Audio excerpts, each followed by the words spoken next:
The doctor thought I'd lost my mind when I stepped forward. You understand what you're volunteering for? This patient has no ID, no family, no way to compensate you. And your blood work shows signs of, she paused, eyes dropping to the bruises circling my wrists. Are you certain about this? But she didn't understand that the man bleeding out 3 rooms away was dying the same way I'd been dying for 3 years, alone, invisible, convinced no one would notice when he disappeared. If giving him my kidney meant my existence finally mattered, then maybe the surgery table was exactly where I belonged. So I signed the forms.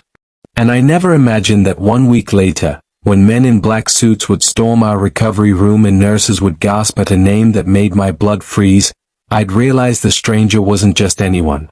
I'd been sitting in this ER corridor for an hour, pressing stolen ice against my ribs. Marcus had thrown me into the counter that morning. When the trauma alert screamed through the halls, unidentified male, critical condition, kidney failure, we need O negative, I looked down at my hospital bracelet. O negative. The rarest type. My hands were shaking as I stood up. The first blow came before I'd even turned around. Marcus's fist caught me in the lower back, kidney shot, the kind that drops you to your knees and empties your lungs in one silent gasp. I hit the kitchen floor, hands scrambling for purchase on the tile that was still sticky from where I'd mopped last night. You think I wouldn't find out? His voice was quiet. That was always worse than the yelling. The quiet meant he'd moved past anger into something colder. Something that planned. You think I wouldn't smell him on you? I hadn't been near anyone. I'd gone to the corner store for milk. That was it. But the truth didn't matter anymore. It never had. His boot found my ribs. Once. Twice. The third kick made something crack. Not break, not yet, but that warning snap that said the next one would. I curled tighter, making myself small, making myself invisible. The tricks you learn when you've been someone's punching bag for 3 years. You're nothing, Marcus hissed, crouching down to fist his hand in my hair, yanking my head back so I had to look at him. His eyes were flat. Empty. Say it. I'm nothing, I whispered. He smiled. That's right. The shower started running 5 minutes later. I heard him humming. That's when I moved. My hands were shaking so badly I could barely turn the doorknob. I didn't grab my phone. Didn't grab my wallet. Didn't grab anything except the jacket by the door because it was November and I was already shaking and I couldn't tell if it was from cold or shock or the certainty that if I came back here, I wouldn't leave again. Metropolitan General was a 40-minute walk. I made it in 25. The triage nurse took one look at me and pointed to a chair. Someone will be with you shortly. No questions. No concern. Just another broken omega in a city full of them. The plastic chair was the same gray as everything else in this place. Walls. Floor. Future. I pressed the stolen ice against my ribs and stared at the water-stained ceiling tiles and thought about how easy it would be to just not go back. To walk out of here and keep walking until I hit the river. Until I didn't have to be Marcus's nothing anymore. I was still thinking about it when the trauma alarm went off. Code red. Unidentified alpha, critical condition, GSW to the abdomen, acute kidney failure. Patient is O negative. Repeat, we need an O negative donor immediately or this patient will not survive the hour. My fingers drifted to the hospital bracelet on my wrist. The one from my last visit here. The one that said O negative in smudged blue ink. I stood up. My ribs screamed. I walked to the nurse's station anyway. I'm a match, I said. The nurse stared at me like I just volunteered to jump off the roof. You want to donate? She glanced down at her clipboard, then back at me, eyes catching on the bruises that were already darkening along my jaw. Sir, do you understand what you're offering? This is major surgery. Nephrectomy. Would be removing one of your kidneys permanently. I understand. The patient has no identification. No family. No way to compensate you for the organ or the medical expenses or... I don't want compensation. She blinked. Behind her, I could hear controlled chaos erupting. Doctors shouting orders, machines beeping urgently, the metallic crash of a gurney being wheeled past at a run. Someone was dying back there. Someone who probably had people who loved him, who'd miss him, who'd notice when he was gone. Not like me. I need to get a doctor, the nurse said finally, and disappeared through the double doors. The doctor who came out 3 minutes later looked like she hadn't slept in a week. Dr. Reeves, her badge said. Trauma surgery. She had blood on her scrubs and exhaustion carved into the lines around her eyes. You're O negative? She asked without preamble. Yes. And you understand that kidney donation is irreversible? That you'll be living with one kidney for the rest of your life? That there are risks, infection, bleeding, blood clots, damage to surrounding organs. I understand. She studied me for a long moment. Saw the same things everyone saw, the bruises, the way I held myself too carefully, the hollowness in my eyes that came from 3 years of being told I was nothing. Why? She asked quietly. Because I'm already dying, I wanted to say.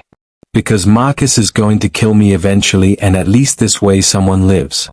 Because I've spent 3 years disappearing and maybe, just maybe, if I save this stranger, my life will have mattered to someone. Because I'm a match, I said instead. Dr. Reeves nodded slowly. I need you to sign consent forms. A lot of them. And I need to run blood work to confirm compatibility. If you change your mind. I won't. The forms were endless. Pages and pages of legal language that blurred together. Risks. Complications. Liability waivers. My hand shook so badly the pen kept slipping, leaving jagged signatures that didn't look like my name anymore. But I signed every page. A nurse drew blood. Rushed it to the lab. Came back 20 minutes later with a nod. Perfect match, Dr. Reeves said, and something in her expression shifted. Relief, maybe. Or disbelief that this was actually happening. We need to prep you now. Both of you are going into surgery in the next 30 minutes. They gave me a hospital gown. Started in 4. Wheeled me into a pre-op room where I could see him for the first time through a glass partition, the stranger I was saving. He was unconscious, pale as death, hooked up to machines that were probably the only thing keeping him alive. He looked alone. Just like me. At least I'll have saved someone, I whispered as they injected something into my fore that made the world go soft and distant.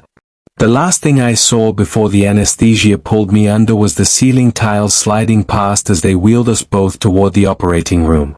Together. 2 strangers bound by blood type and desperation. I didn't even know his name. Pain woke me. Not the sharp, immediate kind that comes from fists and boots. This was deeper. Surgical. The kind that reminded you someone had cut you open and taken something vital. I blinked against the fluorescent lights, trying to orient myself. Hospital room. Machines beeping steadily. 4 in my arm. And, you're awake. I turned my head too fast and immediately regretted it. The man in the bed next to mine was watching me with dark, intent eyes. He looked better than when I'd seen him through the glass partition, color in his face now, though still pale. Still weak. But alive. Because of me. How long? My voice came out rough, throat raw from the intubation. 2 days. You had complications. Bleeding. He shifted slightly, wincing. They kept you under longer. 2 days. I'd been unconscious for 2 days while Marcus. My heart rate spiked. The monitor beside my bed started beeping faster. Hey. The stranger's voice was surprisingly gentle for an alpha. You're safe. There are guards outside. No one's getting in here who shouldn't. I noticed them then, through the narrow window in the door. 2 men in black suits, standing like sentries. Not hospital security. Private. Who are you? I whispered. He smiled, just slightly. Adrian. No last name. Just Adrian. Like that explained the armed guards and the private recovery room that definitely wasn't standard for public hospital patients. You saved my life, Adrian said quietly. Why? Because I wanted to matter. Because I was dying anyway. Because you looked as alone as I felt. You needed a kidney, I said instead. I had one. His eyes searched my face, reading all the things I wasn't saying. Thank you, Elias. I startled. How did you? It was on your chart.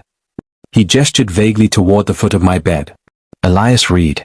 No emergency contact. No next of kin listed. Just like him, I almost said. But my phone started buzzing on the bedside table, loud and insistent in the quiet room, and my stomach dropped. Marcus. The screen lit up with his name. Then again. And again. Message after message flooding in, making the phone rattle against the plastic surface. Where are you? Answer me. You fucking left. You're dead when you get back. My hands were shaking. I couldn't reach the phone. Couldn't make it stop. Couldn't. Adrian moved.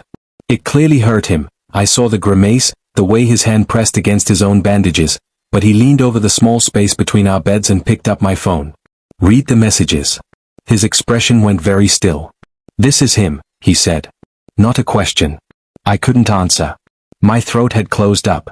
Adrian held my gaze for a moment, then powered the phone off. The sudden silence was deafening. You need to heal, he said, setting the phone face down on his own bedside table, well out of my reach and Marcus's threats. Nothing else matters right now. He's going to. He's not going to do anything. Adrian's voice carried an edge of something I'd never heard directed at me before. Protection. You're under my watch now. And trust me when I say, no one gets past my security. A nurse came in then with food trays. Adrian took both, handed me mine. Eat, he said. You need your strength. And for the first time in 3 years, someone watched over me while I ate. Not to criticize. Not to control. Just to make sure I was okay. They came on the third day. I was dozing when I heard the commotion outside, sharp voices, the guards suddenly standing straighter, and then the door opening to admit 4 people who looked like they'd stepped out of a corporate boardroom. 3 men in suits that probably cost more than a year of my rent. And a woman. She was older, maybe 60, with silver hair pulled back in a severe bun and eyes like chips of ice. She looked at Adrian first, relief flashing across her face so quickly I almost missed it, and then her gaze slid to me. I felt pinned. Examined. Found wanting. Adrian. Her voice was crisp, controlled. We've been searching for you for 5 days. Mother. Adrian's tone was carefully neutral. I'm fine. Mother. Oh God. Fine? One of the men stepped forward, tablet in hand. You were shot twice, nearly died from kidney failure, and have been off-grid in a public hospital under a false name. The board is in chaos. The stock has dropped 6 points. We have reporters camped outside 3 of our properties trying to confirm whether you're alive or... Enough. The woman, Adrian's mother, held up one hand. The man went silent immediately. She turned back to Adrian. Who authorized the organ transplant? I did, Dr. Reeves said from the doorway. I hadn't even heard her come in. The patient was critical. We had minutes, not hours. Mr. Doe, she emphasized the name Adrian had apparently given, would have died without immediate intervention. And this donor? The ice-eyed woman looked at me again. Who is he?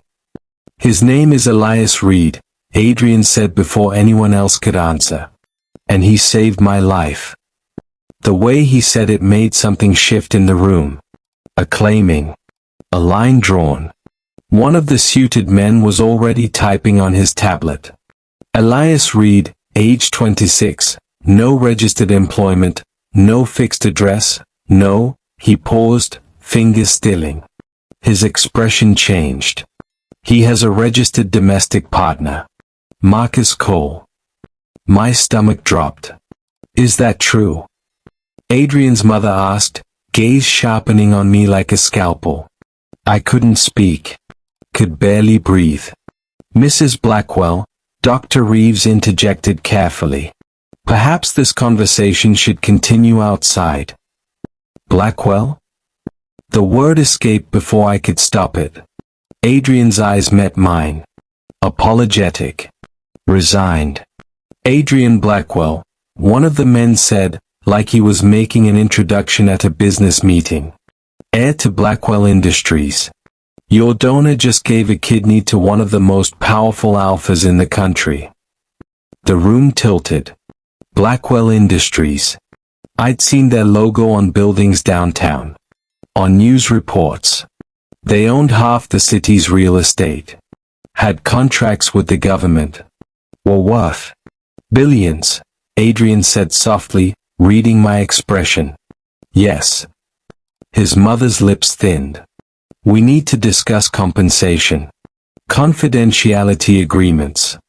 And I'll need a full background check on Mr. Reed before. No. Adrian's voice went hard. Elias isn't signing anything. And you're not investigating him. Adrian, be reasonable.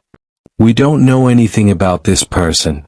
He could be resting, Adrian cut her off. Which is what he needs to do. What we both need to do. So I suggest you take this outside. For a moment, mother and son stared at each other. Then she nodded, once, sharply. We'll continue this discussion tomorrow. Gentlemen. They filed out. But before the door closed, I saw them, cameras. Flashes. Reporters shouting questions from down the hall. Mr. Blackwell. Is it true you were the victim of an assassination attempt? Who's the donor? Is Blackwell Industries issuing a statement? The door clicked shut, muffling the chaos. I looked at Adrian, this stranger who wasn't a stranger anymore, who was apparently worth billions, who had a mother who looked at me like I was something dirty her son had tracked in on his shoe. I can't, my voice cracked. People like me don't save people like you. You already did, Adrian said quietly. But we both knew that didn't matter. Not in his world. Not in the world I just glimpsed through that open door. They discharged me on day 7. Adrian had argued. I'd heard him through the wall, his voice low and intense as he spoke with his mother and the hospital administrator. But the reality was simple. My surgery was successful, my recovery on track, and public hospitals didn't keep charity cases in private rooms indefinitely. Especially not charity cases with no insurance and no way to pay.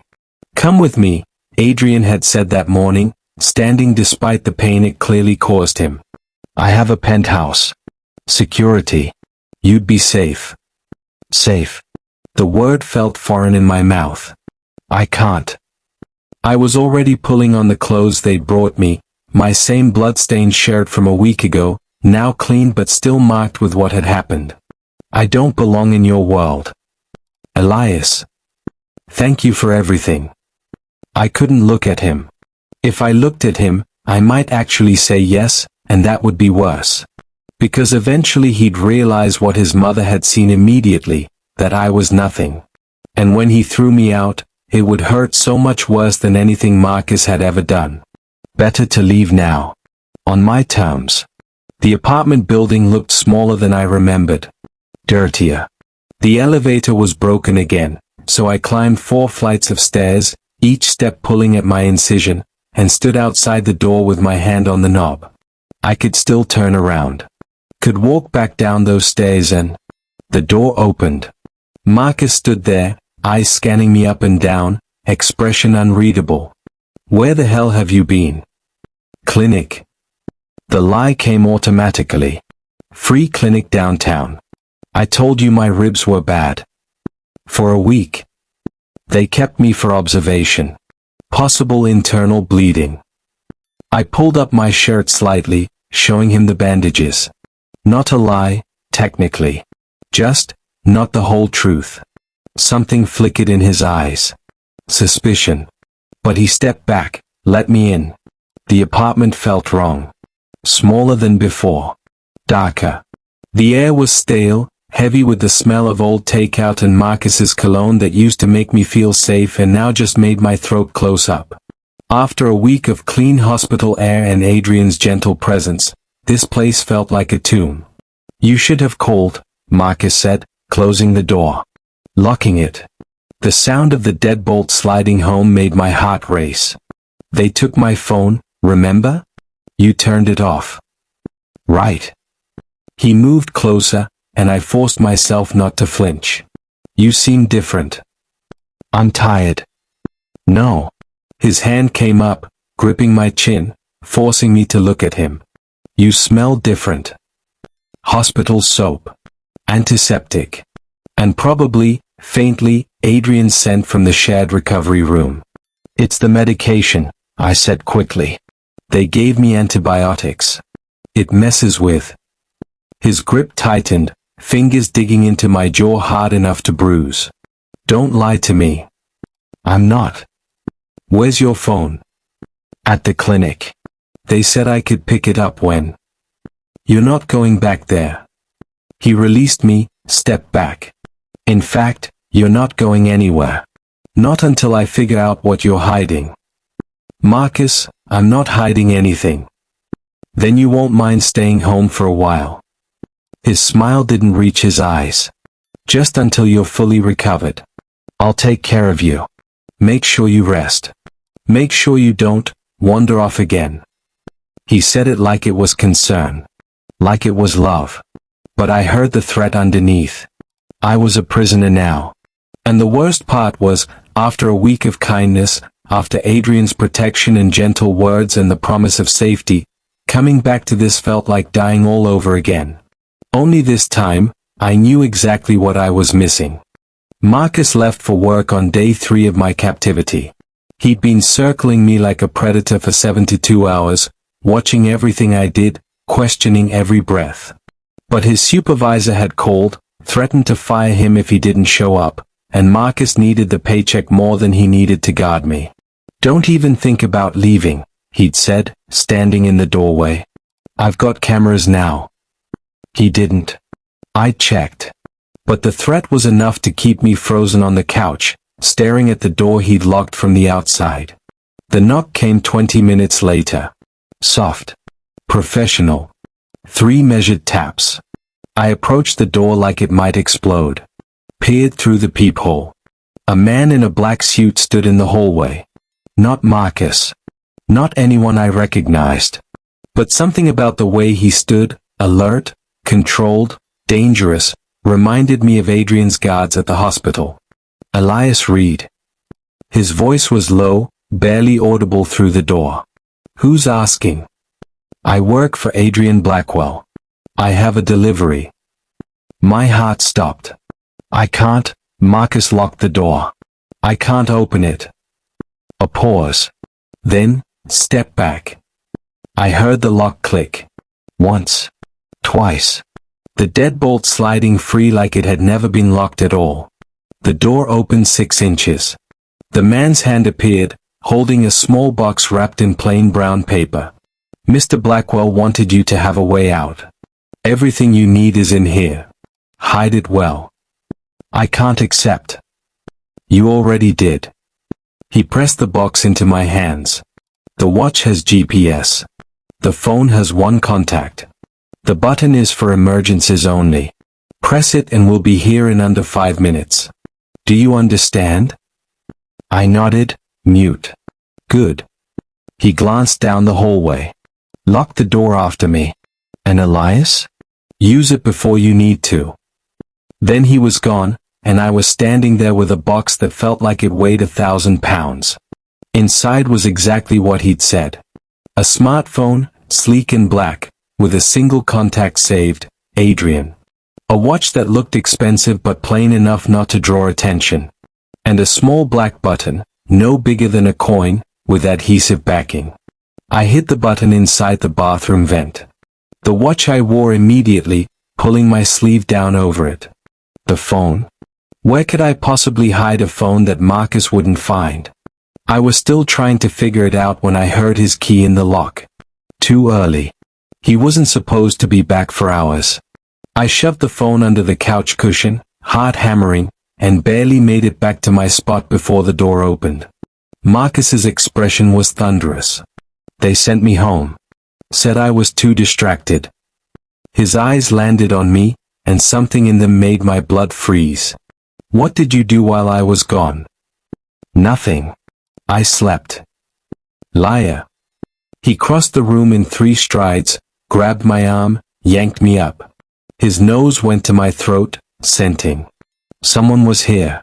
I can smell them. No one was. He threw me aside and started searching. Tore through the kitchen drawers. Upended the coffee table. And then he grabbed the couch cushion. The phone clattered to the floor. For a moment, we both just stared at it. Adrian's name glowing on the locked screen. Then Marcus picked it up. Read the name. And when he looked at me again, his eyes had gone completely black. Blackwell. His voice was eerily calm. You've been with Adrian Blackwell. Marcus, please. You let another alpha touch you. He was advancing now, phone crushed in his fist. You let him inside you. You let him mark what's mine. He didn't, I just gave him. I'm going to kill you, Marcus said, almost conversationally. And then I'm going to make sure everyone knows exactly what kind of whore you are. His hand found my throat. And I realized I'd left the panic button in the bathroom. His hand was on my throat, cutting off air, and I clawed at his wrist uselessly. Marcus slammed me against the wall hard enough to crack plaster, his other hand already tearing at my shirt. You think you're too good for me now? Spit flecked his lips. You think some rich alpha wants you? You're nothing. You're mine. He forced my head to the side, exposing my throat. My scent gland. The place where a bond mark would be permanent, irreversible, a claim that would tie me to him forever. No, I choked out, but his teeth were already grazing my skin. The bathroom. The panic button. 6 feet away. Might as well have been 6 miles. Marcus's grip shifted for just a second as he adjusted his angle, and I twisted, hard. Broke free. Stumbled toward the bathroom with my vision swimming, Marcus's roar of rage behind me. I hit the bathroom door frame. Fell. Crawled the last 2 feet to the vent and ripped it open with bloody fingers. The button was sticky with adhesive. I pressed it. Nothing happened. No alarm. No sound. Marcus grabbed my ankle, dragged me backward across the tile. You stupid. The apartment door exploded inward. Not opened. Exploded. The whole frame splintering as something hit it with inhuman force, and then there were people everywhere, men in black tactical gear, moving with military precision, and in the center of them, Adrian. He looked like death incarnate. Still pale from surgery, moving like every step hurt, but his eyes were locked on Marcus with an expression I'd never seen before. Murderous. Get your hands off him, Adrian said, voice deadly quiet. Marcus actually laughed. This is my Omega. My property. You can't just. Adrian moved. I'd never seen an alpha move that fast. 1 second he was in the doorway. The next, his hand was around Marcus's throat, slamming him into the wall with enough force to crack bones. His not property, Adrian growled. And you're never touching him again. 2 of the tactical team members pulled Adrian back before he could do something that would land him in prison. They wrestled Marcus down, zip ties appearing like magic around his wrists. Adrian Blackwell, Marcus spat blood onto the floor. Of course. You think you can buy him? His trash. Broken. Nothing. One of the guards hit him. Not hard. Just enough to shut him up. Elias. Adrian was kneeling beside me now, hands hovering like he was afraid I'd break if he touched me. Can you hear me? I nodded. Or tried to. Everything felt distant, muffled. We need medical, Adrian barked to someone behind him. Then, softer, to me, I've got you. You're safe now. I heard sirens. Police. Saw uniforms flooding into the apartment, badges flashing. Someone was reading Marcus his rights. Assault. Unlawful imprisonment. Human trafficking. There's more, one of Adrian's security team said, holding up a laptop. Evidence of financial exploitation. Medical neglect. This has been going on for years. Years. 3 years of my life disappeared into Marcus's control. Elias, I need to move you. Adrian's voice pulled me back. The paramedics are here, but I'm not letting you out of my sight. Is that okay? I managed to nod. He lifted me like I weighed nothing, cradling me against his chest despite the fact that he'd had major surgery a week ago. I could feel his heart hammering against my ear. I've got you, he murmured again as we passed through the ruined doorway. You're safe. I promise. You're safe. And for the first time in 3 years, I believed it. The penthouse had floor-to-ceiling windows that looked out over the entire city. I spent the first night in the closet. Not because Adrian told me to. He'd shown me to a guest room with a bed bigger than Marcus's entire apartment, soft sheets that probably cost more than I'd made in a year, and told me to rest. But when he'd closed the door and left me alone, the space felt too open. Too exposed. Too much. So I'd taken a blanket and curled up in the walk-in closet with the door cracked just enough to breathe. That's where Adrian found me in the morning. He didn't say anything. Just set a plate of food outside the closet door and walked away. I found him in the kitchen an hour later, making coffee. I'm sorry, I said. I'll sleep in the bed tonight, You'll sleep wherever you feel safe. He handed me a mug. No rules here, Elias. Except one, you're allowed to exist. The therapist started coming twice a week. Dr. Chen, a small beta woman with kind eyes who didn't flinch when I told her everything. She taught me words for what had happened. Coercive control. Intimate partner violence. Complex trauma. You're not broken, she said during our third session. You're injured. There's a difference. I wanted to believe her. The hoarding started on day 4. I'd taken extra food from breakfast, hidden it in my nightstand drawer. Then dinner rolls. Then granola bars from the pantry. Adrian found my stash when he came to check on me. I'll replace it, I said immediately, already calculating what I could give up to pay him back. I'm sorry, I didn't mean to. Elias. He sat down on the edge of the bed, careful to keep distance between us. Take whatever you want. The kitchen is yours. All of it. But you don't have to hide food here. There's always going to be more. But what if? There's no what if. This is your home now. For as long as you want it. I cried for the first time that night. Real crying, not the silent kind I'd learned with Marcus. Loud, messy, 3 years of pain finally breaking free. Adrian sat outside my door the entire time, not coming in, not leaving. Just there. The raised voices happened on week 2. Adrian was on a conference call, someone was arguing with him about a merger, and his voice got sharp. Commanding. I was under the dining table before I'd even realized I'd moved. The call ended. Footsteps approached. Then stopped. Elias. Adrian's voice was soft again. Gentle. I'm going to sit down now, okay? You don't have to come out. I just want you to know I'm here. He sat against the far wall, giving me space, and started talking. About nothing important. About his day, about a bird he'd seen on the balcony, about how the coffee maker was broken and he'd had to drink tea. Normal things. Safe things. I came out after 10 minutes. Sat across from him. I'm trying, I whispered. I know. And you're doing so well. His mother came on week 3. I heard her before I saw her, heels clicking on marble, that same crisp voice from the hospital. Adrian, we need to discuss the media situation.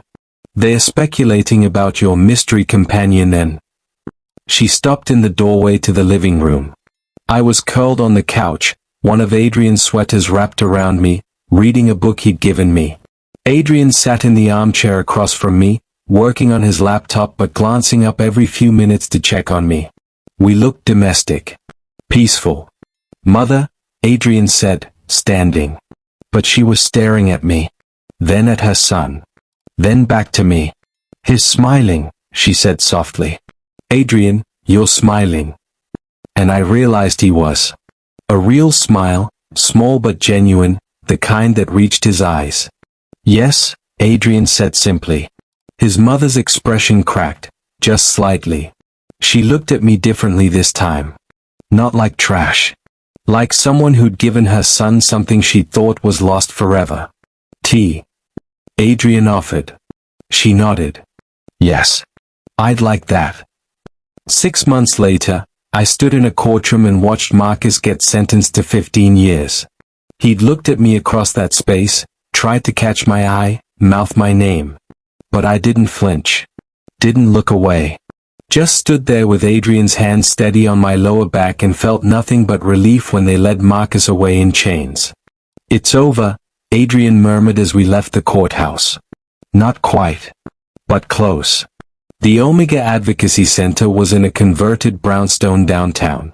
I started volunteering 3 days a week, answering crisis calls, helping people find safe housing, sitting across from survivors who looked the way I used to look, hollow, hopeless, convinced they deserved the pain. You got out, a young Omega named Jason said during one of our sessions. How? Someone gave me a chance to matter, I said. And then I learned I always mattered. I just couldn't see it yet. He cried. I held his hand. Told him about the panic button, the security team, the moment Adrian had broken down that door. You're safe now, I promised. And someday, you'll believe it. The proposal happened on a Tuesday. No fanfare. No grand gesture. Just Adrian and me in the kitchen of our new house, a small place on the coast where you could hear waves instead of sirens, making breakfast. He was teaching me to make omelets. I kept breaking the yolks. Elias, he said, turning off the stove. I know, I'll get it eventually. Marry me. I dropped the spatula. He was holding a ring. Simple platinum band, no diamonds, nothing flashy. Just solid and real and permanent. You don't have to answer now, Adrian said quickly. I know we're still healing, and there's no rush, but I wanted you to know that this, us, it's not temporary for me. It's never been temporary. I kissed him instead of answering. Tasted salt from my own tears and his smile against my lips. Yes, I whispered. Yes. His mother sent an engagement gift. A handwritten note that said simply, "Welcome to the family. E. Blackwell." I cried over that for an hour. Now, 3 months after the proposal, I stood on our private beach watching Adrian throw a tennis ball for the rescue dog we'd adopted last month. Luna, a golden retriever mix who'd been abused and abandoned and had chosen me the moment we'd walked into the shelter. She understood. So did I. My hand drifted to my stomach. Still flat, but not for much longer. We'd found out yesterday. A daughter, the doctor had said. Healthy. Due in 7 months. Adrian didn't know yet. I was waiting for the right moment. Luna bounded back with the ball, dropped it at Adrian's feet. He laughed, a sound I'd heard more in the past 6 months than in all our time before, and threw it again. The sun was setting, painting the sky gold and pink and purple. The waves rolled in steady and predictable and safe. And I stood there, this broken Omega who'd given away a kidney to a dying stranger, and realized I wasn't broken anymore. We saved each other. I whispered to the wind, to the baby growing inside me, to the life I never thought I'd deserve. Adrian looked up, caught me watching, smiled. Come here, he called, and I went. No hesitation. No fear. Just home.